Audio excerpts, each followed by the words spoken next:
size of the problem you solve determines the size of the reward you get. Building business is good, but you see, industries will transform a nation and empower a generation. Let us think industries. I meet a lot of young people, and there is such hopelessness in their speech. People will do anything to travel abroad. People are not ready to build. Think about just you, me, myself, and I. In the late 1990s, it was a status symbol owning houses in US and UK. It's a thing of pride. A lot of rich Africans were busy acquiring houses, even just to make them have that sense of, okay, they have a vacation home. But guess what? One man was doing the opposite. This man decided that everything he has in terms of property in US and UK, he will sell them off and bring back his resources. Who is this man? This man is Alhaji Aliko Dangote, the man that went against the tide, that decided that he's going to invest his resources in Africa because he believes Africa must build Africans. In Africa, most of our problems is that we are waiting for foreign investors to come and develop our own land. It's not possible. You can only, that can only happen by we Africans.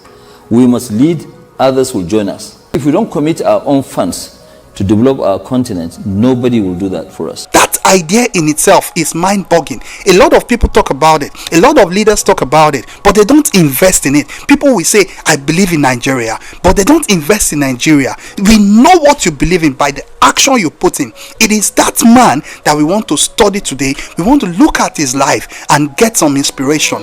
You're welcome to Peak Performance Academy. This is African Need Builders with Michael Abiola Ogunshola. So when you look at the backstory of the man Alhaji Aliko Dangote, he was born in April 1957. He was born in Kano. Quite unfortunately, in his young age, he lost his dad. Even though he lost his dad, that singular tragic event was a turning point because it will mark a trajectory that even he himself is unaware of. What am I saying?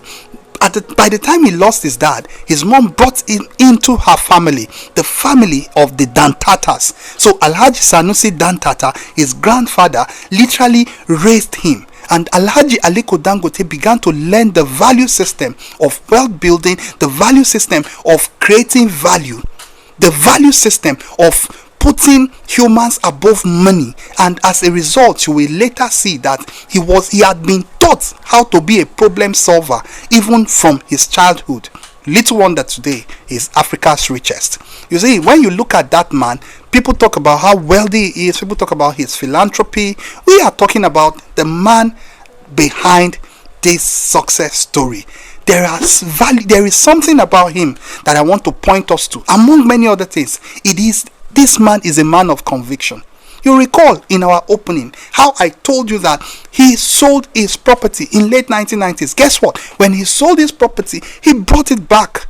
And that was the trajectory. That was the beginning of him giving all it takes to become the industrialist we celebrate today. So what are the 5 lessons we can learn from the life of this man that will make us to be better people? Number 1, you want to think bigger than your environment. Although this is episode 2, but in episode 1, we also saw that Ebert as an individual thinks big.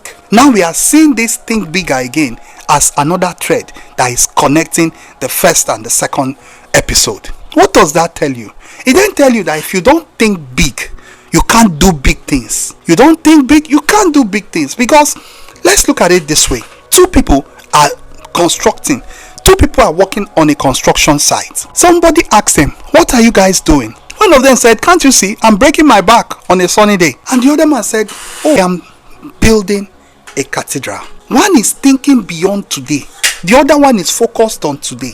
This is what I have come to know of great builders. Great builders don't allow their today to limit them. You might be a student today. You might be having tough time today. You know that saying that tough times never last, but tough people do. There is something that I have come to learn about life. If you can stay in and hang in there long enough, success can be yours. Because sometimes you can actually outwit the devil.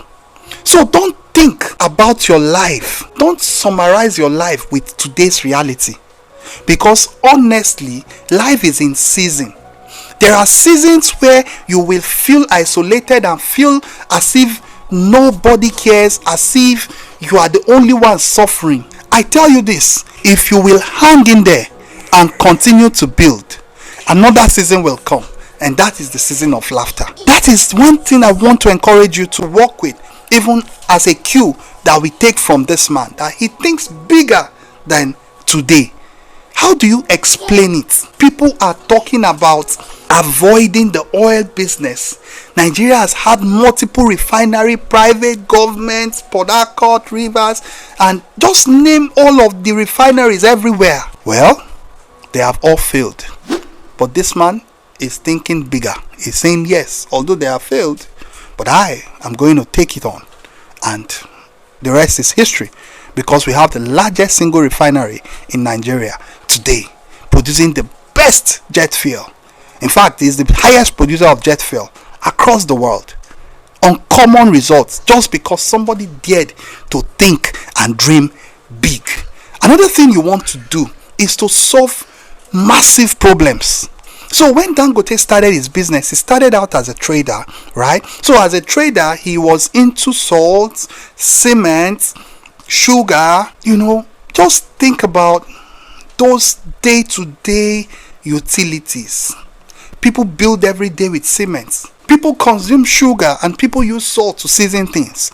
This is the kind of person that we have. This is one thing you can learn from this man, that you have to dare to solve big problems. Many of the times when people look around them and they see challenges, they don't know that those challenges is an opportunity for you to be announced and for you to earn big things. Look at, for instance, now somebody will look at their community. They have a problem of water supply. It's a good opportunity for you to drill borehole and begin to supply water at a fee. This is how our civilization has been built.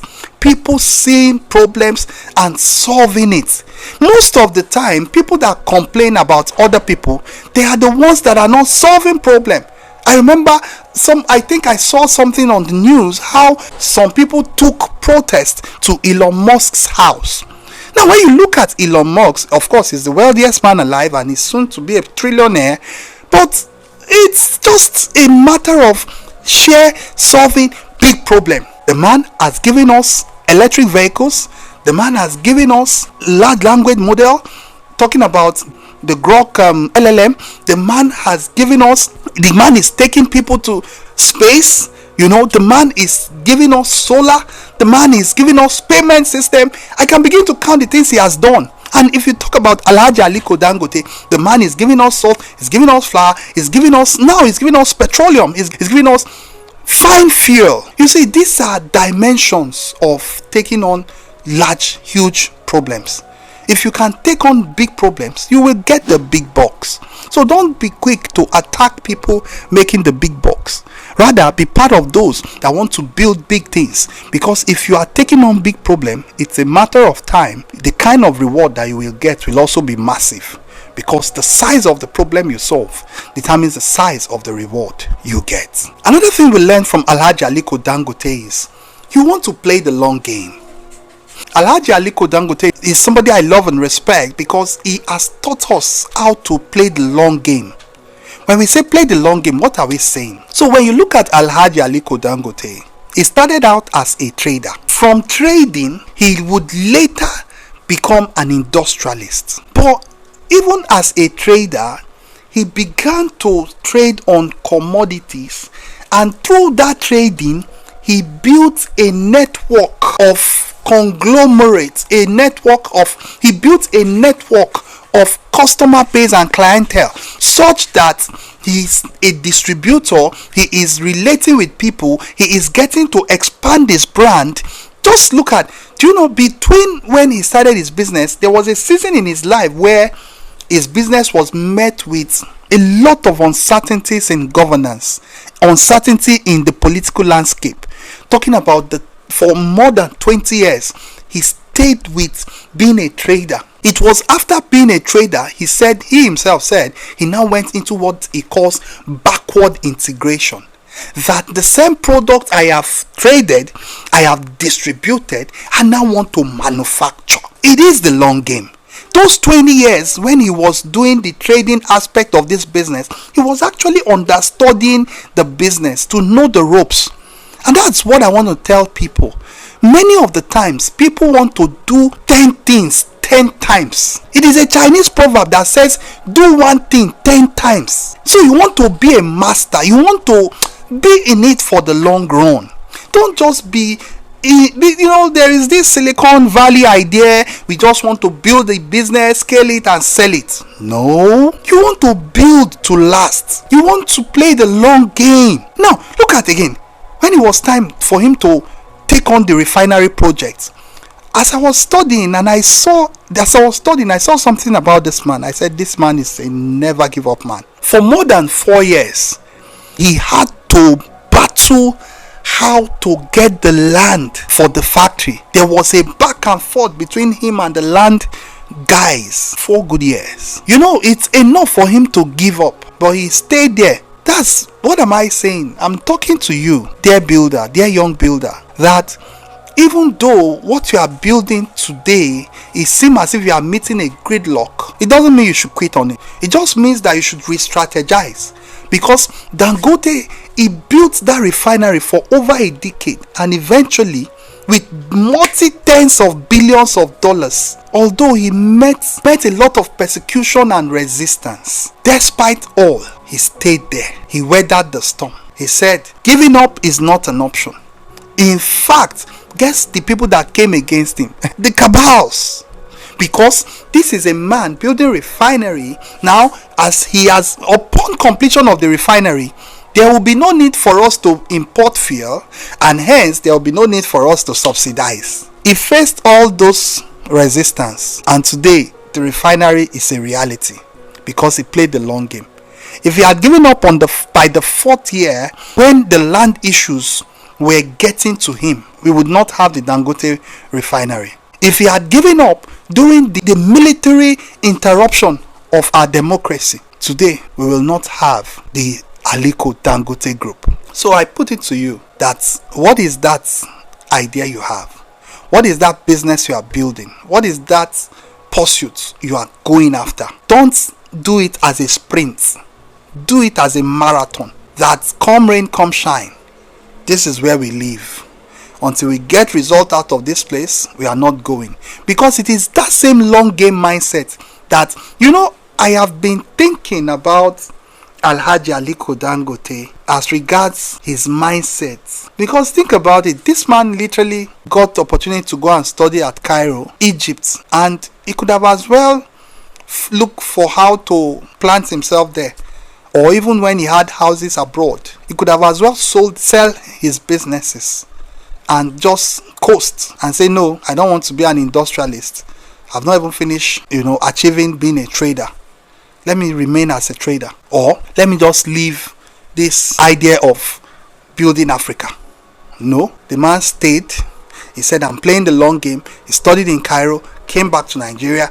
He sold his property, brought it back to Nigeria. This man is indeed a proud Nigerian that is invested in the Nigerian project. Talking about the new Nigeria we are building. Whether you like it or not, if you talk about bad leadership in our nation today, it will not always be like that. We are part of that remnant that is going to build the new Nigeria. And I consider Alhaji Aliko Dangote as one of our champions.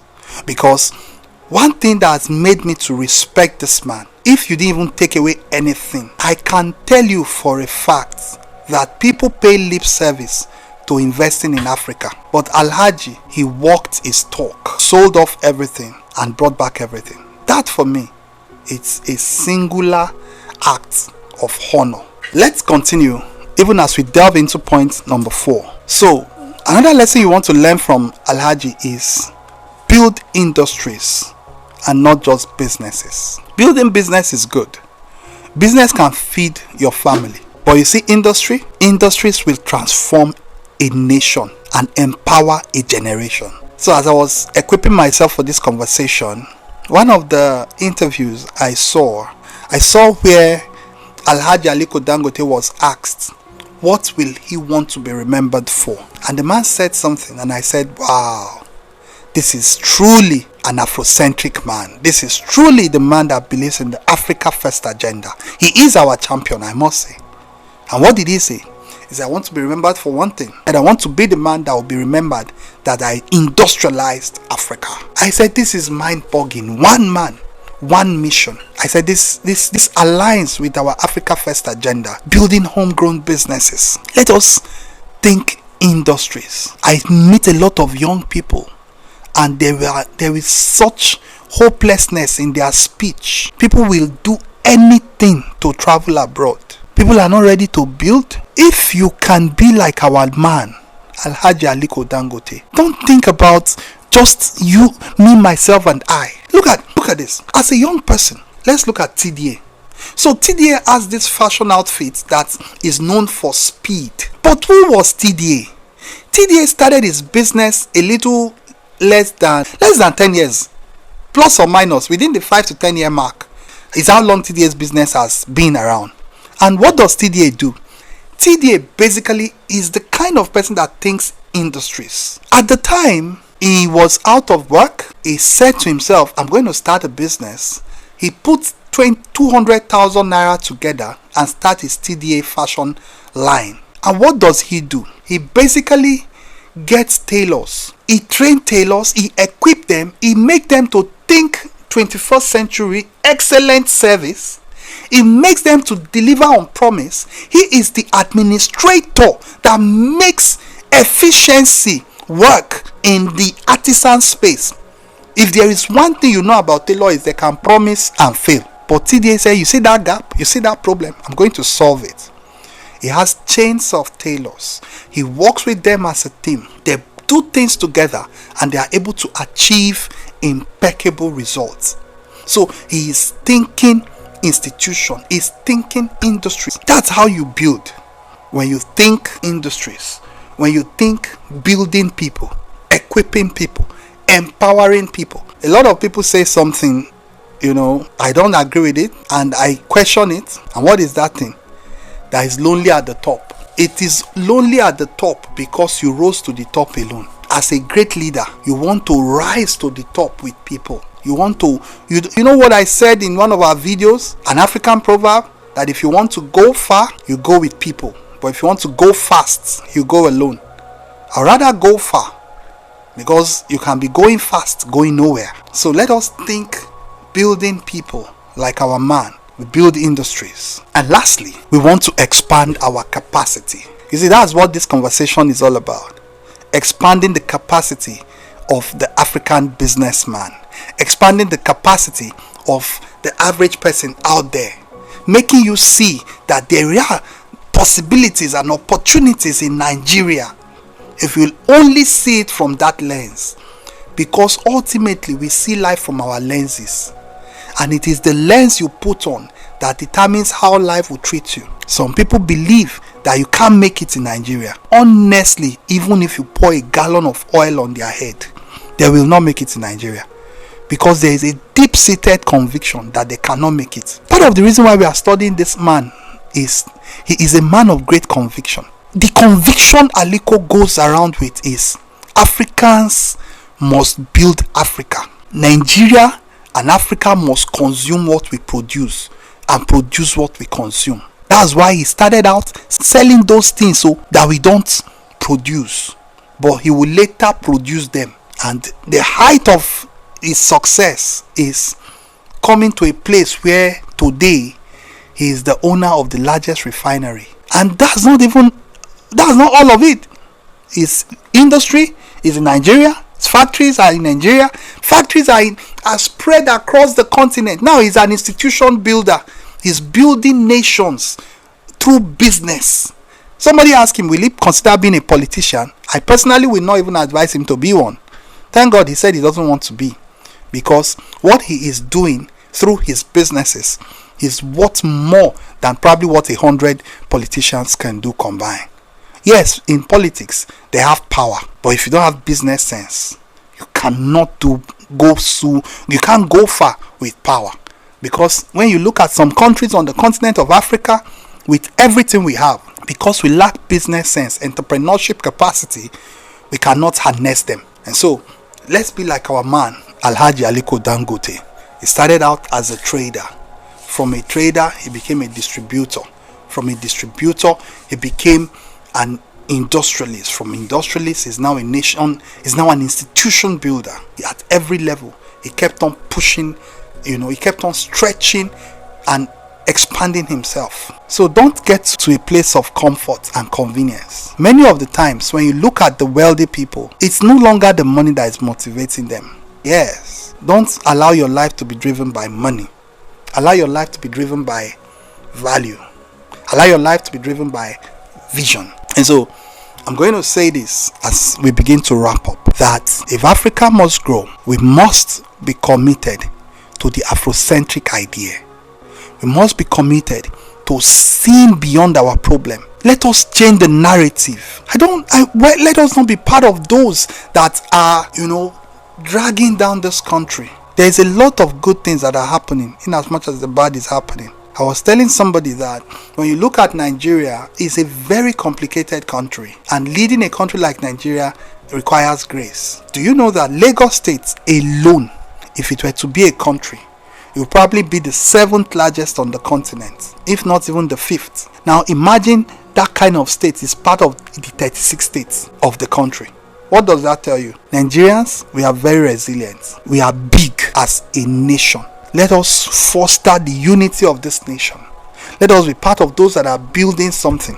And that's the builder's challenge I'm going to put to you. Just take a pause. Write down, what am I building currently that 5 years from now is going to stand the test of time? Am I a part of anything of great repute? I mean, even if you are not the one building it, if you are not in the front of it, are you part of a system that is bigger than you? Let's know what you're building, and let's know where you're also listening to us from. Because I tell you, this is the time for Africa to rise, and any act that wants to divide the continent will be frustrated, because we have a vision. And what's that vision? The vision is for us to see a financially free Africa, and I believe that Africa will attain that financial freedom in my lifetime. Because when I do my part and you do your part, it won't be long before we'll have a better nation, and by extension a better continent. Many thanks for being a part of today's conversation. If you have received value in any way, or you believe in what we are doing here, one way you can encourage us and support us is to subscribe. It won't cost you anything. And when you subscribe, among many other things that begins to happen is you will be notified. You will be among the first set of people that get notified that a content like this is up, and you want to consume this kind of conversation, because there is a way iron sharpeneth iron. You cannot be better than your input. So let us build together. We are always talking about entrepreneurship, learning, personal development, advancing our lives. It is the kind of conversation that helps you to be a better person. You cannot be a part of Peak Performance Academy and remain the same. I'll end by saying this: Africa needs builders, and you might be one of them. I remain Michael Ogunshola, your peak performance strategist, saying you are created for peak performance. Go for it.